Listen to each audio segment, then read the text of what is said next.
안녕하세요. 밀리터리 팩트남입니다.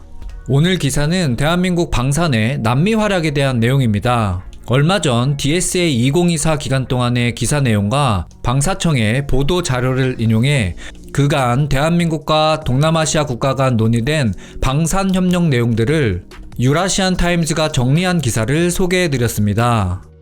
이와 비슷하게 이번에는 군사 전문지 브레이킹 디펜스에 대한민국과 남미 국가 간 진행되었거나 앞으로 논의될 방산 협력에 대한 내용을 정리한 듯한 기사가 있어서 가져와 봤습니다. 해당 기사는 전문가들의 분석을 통해 대한민국이 페루와의 연이은 방산 계약이 태평양 동맹 국가들에 대한 영향력을 행사할 것이라고 설명하고 있습니다. 특히 이러한 배경을 남미 대륙에서 중국의 1대1로 구상의 전략적 영향력을 억제하려는 것을 목표로 하고 있기 때문이라고 설명하고 있습니다. 기사의 내용 바로 확인해 보도록 하겠습니다. 기사의 출처는 동영상 설명란에 남겨두었으며 기사의 내용의 자막은 주황색 바탕으로 표시가 됩니다. 구독과 좋아요는 제가 좋은 영상을 만드는 큰 힘이 됩니다. 제목: 대한민국 방산업계 페루에서 연이은 계약으로 남미 진출 확대의 발판을 마련하다. 최근 몇 주 사이 대한민국 방산업체들이 페루에서 연달아 계약을 따내며 지난 10년간 쌓아온 관계를 더욱 공고히 하고, 특히 선박 건조 계약의 경우 리마를 남미 내의 대한민국 허브로 공고히 하겠다는 분석이 나왔습니다. 먼저 지난 4월 말 페루 국영 조선소 시마는 대한민국 현대중공업과 호위함 한 척, 상륙함 2척, 연안 경비함 한 척의 건조 계약을 체결했으며 계약 금액은 약 4억 6천만 달러, 한화 대략 6,400억 원에 달하는 것으로 알려져 있습니다. 선박은 2029년에 인도될 예정이며 현대중공업은 이번 계약을 중남미 지역 방산 수출 사상 최대 규모라고 설명했습니다. 또한 이달 초에는 대한민국 현대로템이 페루 육군의 K808 백호 장갑차 30대를 판매한다고 발표했으며 이 거래의 가격은 약 6천만 달러, 한화 대략 820억 원 규모입니다. 분석가들은 이러한 계약들이 대한민국이 앞으로 페루에서 오랫동안 존재감을 선보이고 영향력을 행사할 것이라는 시그널이라고 평가하고 있습니다. 브라질 육군 지휘참모대학의 군사학 박사후 연구원 안드레 카르발료는 대한민국은 이제 페루 조선업의 미래를 지원하고 영향력을 미칠 수 있는 유리한 위치에 있으며 시마가 대한민국의 중남미 허브가 될 수 있는 길을 열어주고 있다라고 평가했습니다. 잭슨빌 주립대학교의 정치학 교수인 남오식 교수도 이에 동의하였으며 현대중공업이 이제 페루 해군의 전략적 파트너가 되었다고 말하고 있습니다.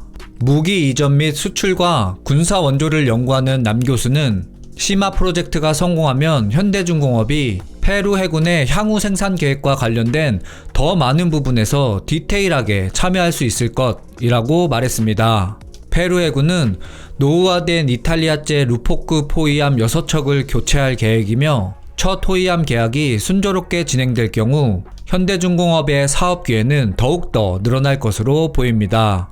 한편 스톡홀름 국제평화연구소의 무기 이전 프로그램 디렉터인 매튜 조지는 이번 계약이 양측 모두에게 도움이 될 것이라고 말했습니다. 시마는 조선 분야의 전문성을 확보하고 현대중공업은 페루의 대한민국 선박을 위한 또 다른 생산시설을 갖게 되어 향후 인수비용을 낮추고 대한민국이 라틴 아메리카 시장에 더 직접적으로 접근할 수 있게 될 것입니다. 두 손에 공여 무기를 들고 저 멀리 바다를 건너. 현대중공업의 이번 계약이 시마가 대한민국 기업과 선박건조 프로젝트를 위해 협력하는 첫 번째 사례는 아닙니다. 현대 운영 중인 페루 해군의 2개 상륙함 플랫폼인 BAP 피스코와 건설 중인 BAP 타이파는 앞서 브레이킹 디펜스가 보도한 것처럼 대선 조선의 마카사르급 함정을 기반으로 하고 있습니다. 마찬가지로 시마는 STX의 설계를 기반으로 리오 파티빌카급 경비함대를 건조했으며 현재 7번째와 8번째 선체가 건조 중입니다. 또한 대한민국은 지난 10년간 페루의 포항급 초계함인 BAP 기세함과 BAK 페레함 2척을 인도한 바 있습니다. 이렇게 공여된 함정들이 리마의 호위함 결정에 영향을 미쳤을 가능성이 있습니다. 스톡홀름 국제평화연구소 시몬 웨즈먼은 대한민국이 해경과 해경에서 함정을 퇴역시키면서 일반적으로 새로 생산된 함정이나 다른 무기를 판매하려는 국가에 함정 중 일부를 기증해 왔다고 설명했습니다. 웨지먼은 이러한 전략이 이집트와 필리핀에서 성공적이었다고 언급하며 많은 수출국들이 판매 기회를 늘리기 위해 유사한 공여 방법을 활용하고 있다면서 이러한 접근 방식이 대한민국에게만 국한된 것은 아니라고 덧붙였습니다. 카르발료는 대한민국이 남미 국가들의 군장비 현대화를 추구하고 있다는 사실을 매우 일찍 깨달았다면서 이 시장을 개척하는 것이 최우선 과제 중 하나가 되었다고 이야기를 이어갔습니다. 카르발료에 따르면 서울은 지정학적 목적을 위해 페루를 다른 남미 시장 진출의 교두보로 삼을 가능성도 있다고 설명하고 있습니다. 태평양 동맹 국가들인 칠레, 콜롬비아, 페루, 멕시코, 그리고 에콰도르는 대한민국의 인도태평양 전략 내에서 다소 특별한 위치를 차지하고 있다며 서울이 남미 대륙에서 중국의 1대1로 구상의 전략적 영향을 억제하려는 것을 목표로 하고 있기 때문이라고 말했습니다. 페루 이외에도 콜롬비아는 2014년에 인도받은 동해급 초계함 나리뇨함과 2020년에 인도받은 포항급 초계함 토네함 등 대한민국의 초계함 2척을 보유하고 있습니다. 약 10년 전 대한민국 STX 조선소는 콜롬비아 해군의 초계함인 ARC 푼타 아르디타함과 ARC 푼타 솔다도함 2척을 건조해 현재도 운영 중입니다. 또한 2012년경에는 보고타의 대한미사일인 해성을 판매하기도 했습니다.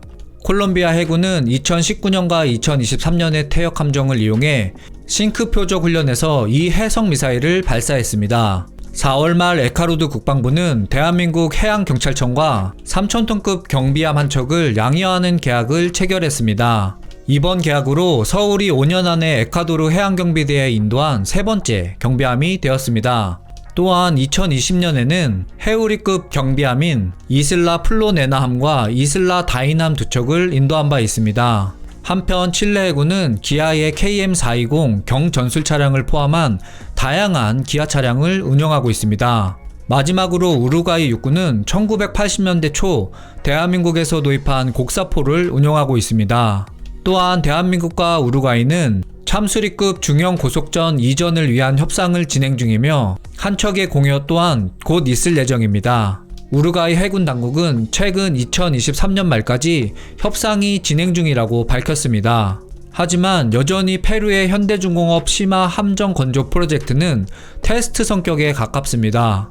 이 사업이 순조롭게 진행된다면 에카로드와 같이 자국 수상함대의 업그레이드가 필요한 다른 지역 국가들도 프로그램의 파트너로 또한 고려될 수 있다고 분석가들은 이야기합니다. 페루 리마로부터 바다를 건너 16,000마일 이상 떨어진 서울은 그 역경을 뚫고 항해할 준비가 되어 있는 것처럼 보입니다. 여기까지 해당 기사의 내용이었습니다. 제가 준비한 영상은 여기까지이며 도움이 되셨다면 구독과 좋아요 부탁드립니다. 지금까지 밀리터리 팩트남이었습니다. 즐거운 주말 시간 보내세요.